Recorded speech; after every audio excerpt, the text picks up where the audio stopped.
السلام علیکم، میں ہوں احسن شاہ اور آپ دیکھ رہے ہیں عامل احسن شاہ یوٹیوب چینل۔ بسم اللہ الرحمن الرحیم۔ شوہر کی بے راہ روی کی اصلاح، آج کا جو میں وظیفہ بتانے لگا ہوں یہ شوہر کی بے راہ روی کے مناسبت سے لیا گیا ہے۔ تو شوہر جو ہے وہ گھر کا حاکم ہوتا ہے، بعض مرتبہ وہ ایسی حرکتیں کرتا ہے جس سے بیوی بچے سب پریشان ہو جاتے ہیں، یا وہ اپنی ذمہ داریوں کو پورا نہیں کرتا اور گھر میں لڑائی جھگڑا فساد وہ پیدا کرتا ہے، جس سے گھر کا سکون وہ برباد ہو جاتا ہے۔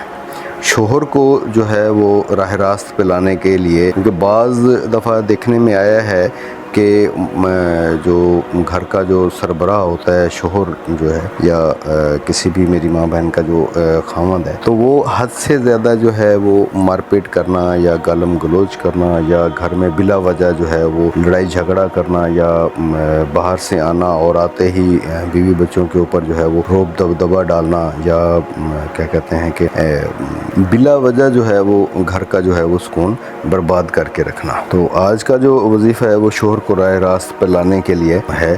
تو اگر آپ ہمارے چینل پر نئے ہیں تو پلیز آپ ہمارے چینل کو سبسکرائب کر لیجئے اور بیل آئیکن کے بٹن کو دبا دیجئے تاکہ آنے والے تمام ویڈیوز کا نوٹیفیکیشن وہ آپ تک بآسانی پہنچ سکے۔ تو کرنا آپ نے کیا ہے کہ بعد نماز عشاء اول آخر وہ آپ نے 11 مرتبہ درود ابراہیمی پڑھ لینا ہے۔ اس کے بعد 360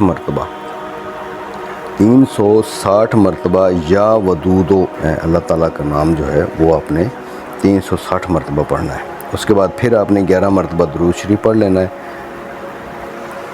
اور اس کے بعد وہ آپ نے اللہ کے حضور اپنے شوہر کے وہ رویہ اس کو نرم ہونے کی دعا کرنی ہے۔ شوہر کے دل کو وہ نرم ہونے کی وہ اللہ تعالیٰ کے حضور وہ دعا کرنی ہے آپ نے۔